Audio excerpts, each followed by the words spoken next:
नमस्कार, मैं डॉक्टर भारती चौधरी उपस्थित हूँ एक नए वीडियो के साथ। आज का हमारा विषय है कि बच्चों की याददाश्त को तेज कैसे किया जाए, बच्चे के दिमाग को तेज कैसे किया जाए। हर एक माता पिता चाहते हैं कि उनके बच्चे का दिमाग तेज हो, वो जल्दी से याद कर ले, जो वो याद करे वो उसे पक्का याद होना चाहिए। तो इसके लिए हमें कुछ उपाय करने पड़ते हैं, कुछ बातों का ध्यान रखना पड़ता है। नंबर 1 कि जब हमारा दिमाग काम करता है तो उसको ऑक्सीजन की ज़रूरत पड़ती है, और जितनी इस ऑक्सीजन उसे मिलती रहेगी उतना वो तेज़ी से वर्क करता रहेगा। तो हमें क्या करना चाहिए कि दिमाग को प्रॉपर ऑक्सीजन मिलती रहे, उसके लिए हमें शारीरिक व्यायाम करना चाहिए। चाहे हम सुबह उठकर योगा करें, वॉक करें, कुछ भी करें, लेकिन हमें कुछ ना कुछ करना चाहिए। जो बड़े बड़े लोग होते हैं उनकी एक आदत होती है, किसी की वॉक करने की आदत होती है, किसी की इंटरवल ले लेके काम करने की आदत होती है, किसी को टहलते हुए काम करने की आदत होती है, किसी को समाधिस्थ होकर काम सोचने की आदत होती है। तो जो आइंस्टाइन थे उनकी आदत थी कि वो एक लंबी वॉक करते थे और उसके बाद पूरे दिन काम करते थे। अब बिल गेट्स हैं, उनकी आदत है कि वो छोटे छोटे इंटरवल्स में काम करते हैं, ब्लॉक्स में काम करते हैं। थोड़ा काम करते हैं, फिर रेस्ट करते हैं, फिर थोड़ा काम करते हैं, फिर फिज़िकल कोई एक्सरसाइज कर लेते हैं, फिर काम करते हैं। तो इस तरीके से जो अलग अलग लोग होते हैं उनकी अलग अलग आदतें होती हैं, जिससे कि उनका ब्रेन शार्प रहता है, मेमोरी शार्प रहती है और वो अपने लक्ष्य को प्राप्त कर लेते हैं। अब मान लीजिए कोई स्टूडेंट है, वो सुबह में उठकर अगर एक्सरसाइज कर लेता है तो उसके शारीरिक स्वास्थ्य तो ठीक रहेगा ही रहेगा, साथ में उसका ब्रेन भी शार्प रहेगा। अब मान लो फ्रेश मूड से वो स्कूल जाएगा तो उसको सारी चीज़ें ठीक से समझ में आएंगी। फिर शाम को वो थोड़ा सा खेल लेते हैं, बच्चों के तो खेलने का टाइम होता है तो वो खेल लेते हैं, बड़े लोगों को इवनिंग वॉक कर लेनी चाहिए। तो हमें अपनी मेमोरी को शार्प करने के लिए, अपने ब्रेन को शार्प करने के लिए ज़रूरी है कि हम फिज़िकल एक्टिविटी करें। दूसरा पॉइंट आता है कि हमारा जो दिमाग है वो लगातार काम नहीं कर सकता, थक जाता है। आपने देखा होगा कि बच्चे पढ़ रहे होते हैं और 1 घंटे बैठ के आप उन्हें होमवर्क करा रहे हैं तो बीच में झपकी लेना शुरू कर देंगे, उबासी लेना शुरू कर देंगे, या आपसे कहेंगे मम्मी मैं थक गया। आप भी कोई बुक पढ़ रही हैं, कंप्यूटर पे काम कर रही हैं, या आपके हस्बैंड काम कर रहे हैं ऑफिस में, तो 1-1.5 घंटे बाद हमें थोड़ी सी दिमाग में थकान महसूस होनी शुरू हो जाती है। तो इससे स्पष्ट होता है, साइंस कहती है कि ब्रेन लगातार काम नहीं कर सकता, उसको बीच में ब्रेक चाहिए होता है।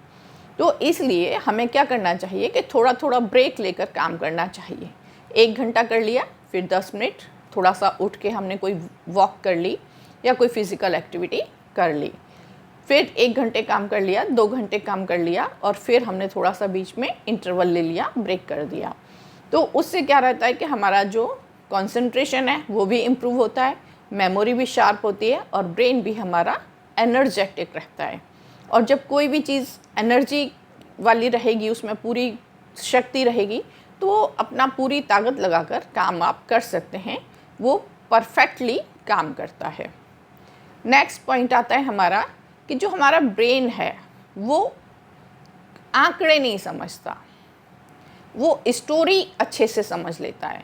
अगर हम किसी चीज़ को आंकड़ों में उसको समझाने की कोशिश करते हैं तो वो भूल जाता है, लेकिन अगर उसी चीज़ को हमने स्टोरी में बना दिया, उसको किसी ना किसी से कनेक्ट कर दिया, तो वो जल्दी से याद रहेगा। मान लीजिए मैं बच्चे को समझा रही हूँ, मैंने कहा ये सेब है ना, A for apple, B for ball, C for cat, D for dog.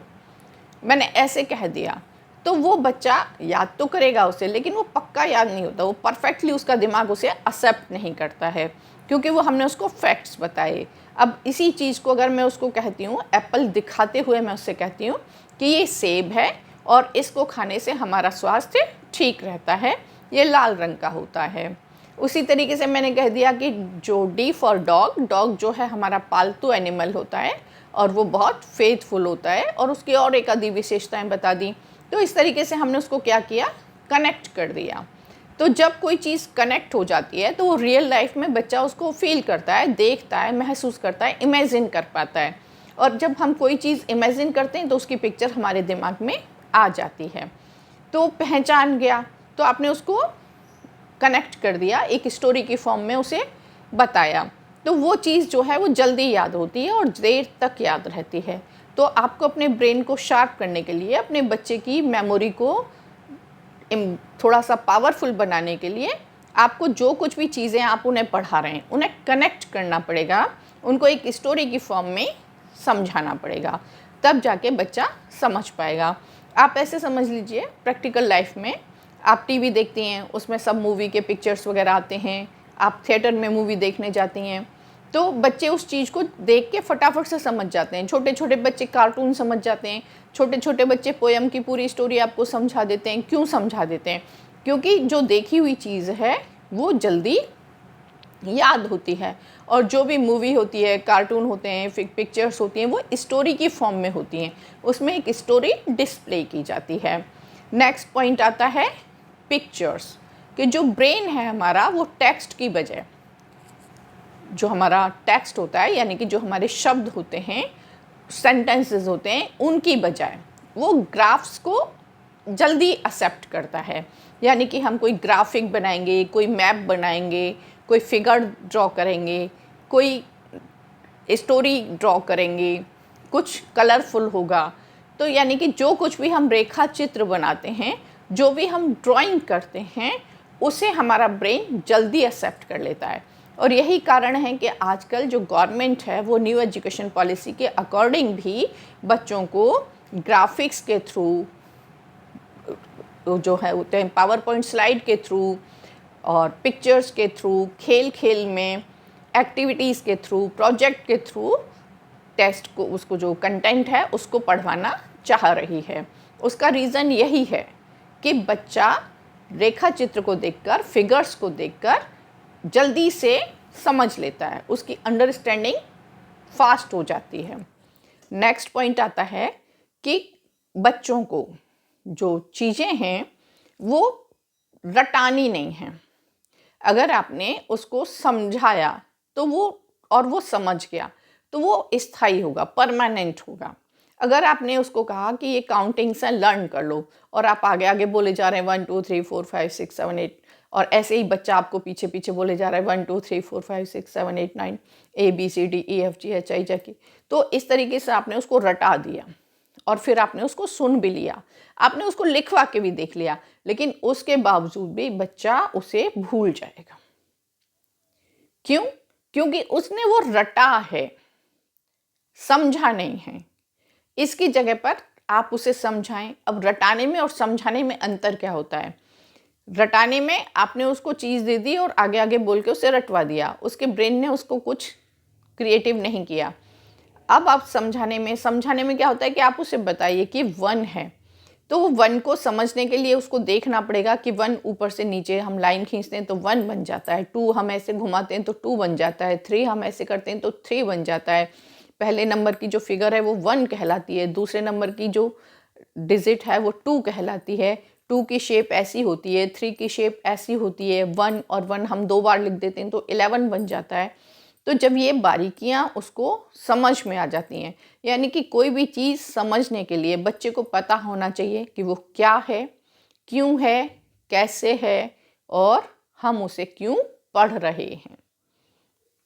इतने सवालों का जवाब अगर बच्चे को क्लियर हो जाएगा तो वो जो है आपकी बात को समझेगा, और फिर आप उससे कभी भी पूछ लीजिए, वो आपको लिख के भी बता देगा, बोल के भी बता देगा।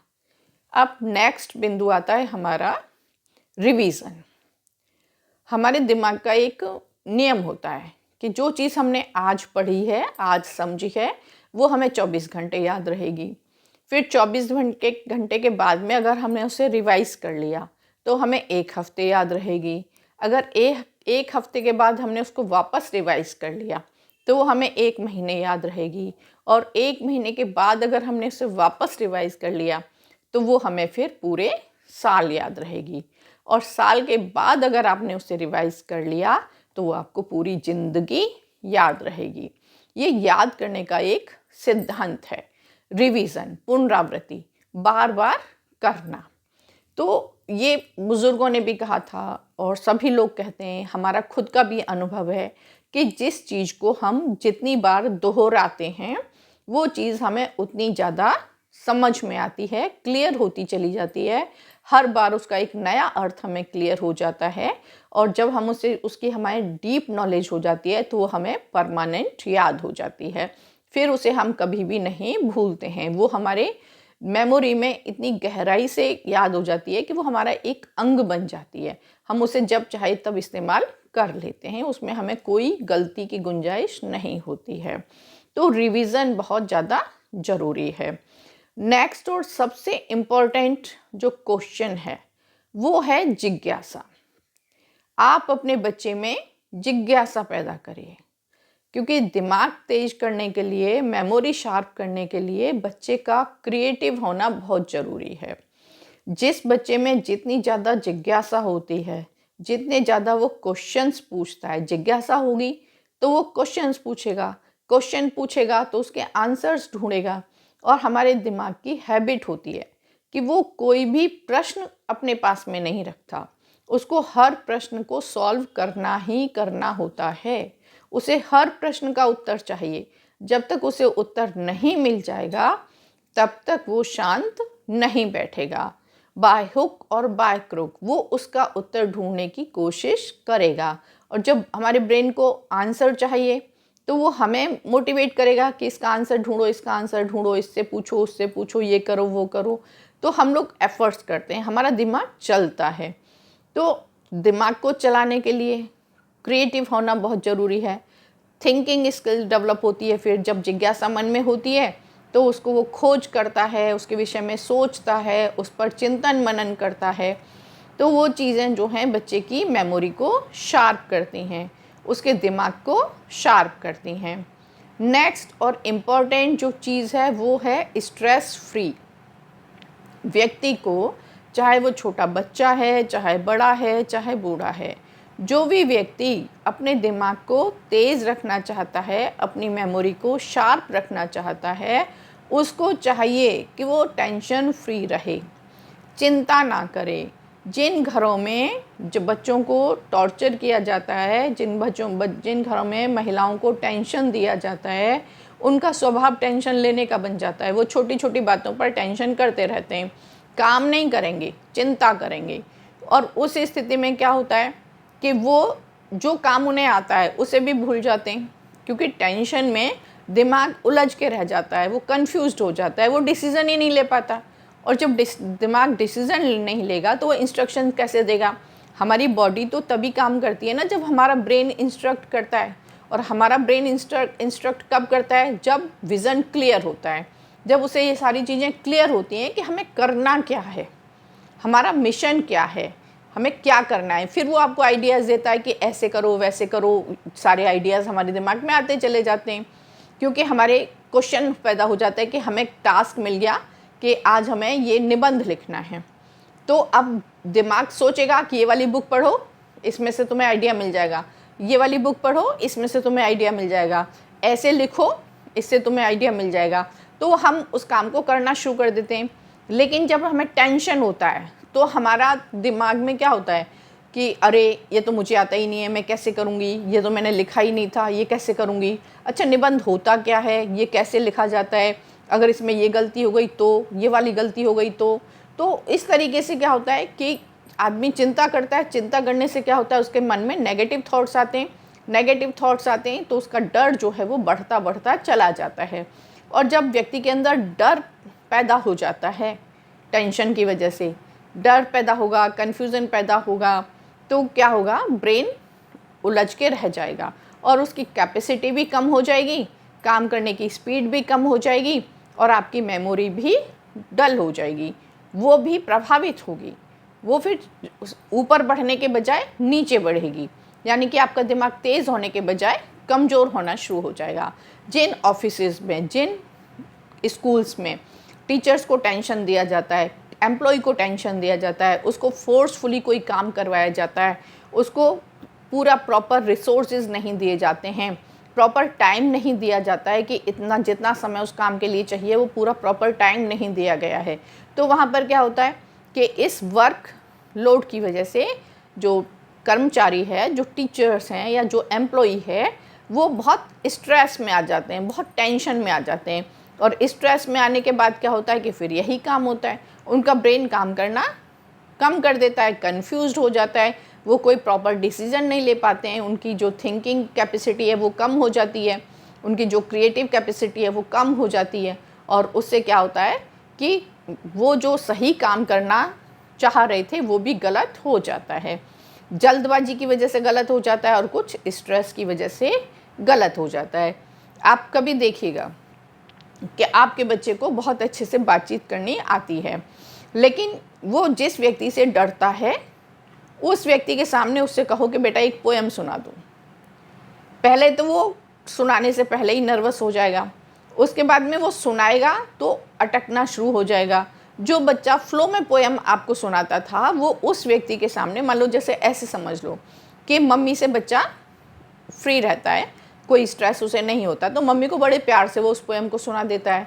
वहीं पर वो पापा से थोड़ा सा डरता है, पापा उसे बात बात पे डांटते रहते हैं, तो पापा को डर सुनाने वक्त वो बच्चा जो है वो अटक जाएगा। और उसका मतलब ये नहीं है कि बच्चे को याद नहीं है, वहाँ पर बच्चे को याद है, लेकिन क्या है वो स्ट्रेस में आ गया, तो उसकी जो कैपेबिलिटी है वो कम हो गई, वो कंफ्यूज्ड हो गया।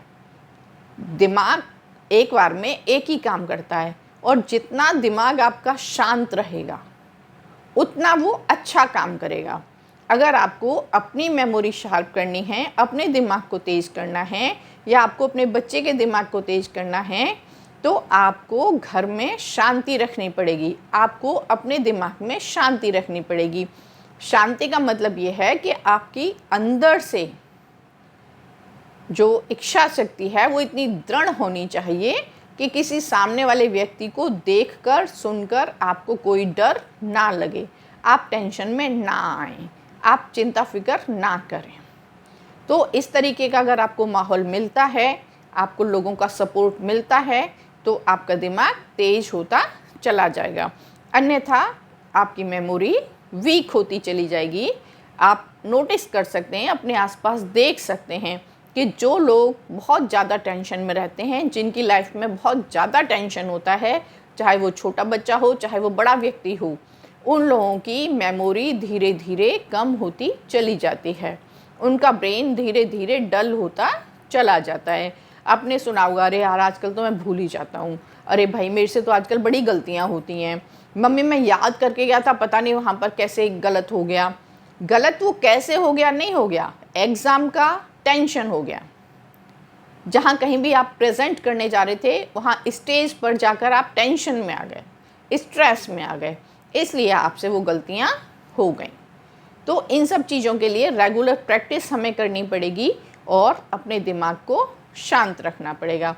तो इस तरीके से हमारे पास में ये कुछ बिंदु हैं जिनको अगर हम ध्यान में रखते हैं और निरंतर प्रैक्टिस करते हैं तो हम अपने दिमाग को तेज कर सकते हैं, अपने बच्चे के दिमाग को तेज कर सकते हैं, अपनी मेमोरी को शार्प कर सकते हैं, अपने बच्चे की मेमोरी को भी शार्प कर सकते हैं।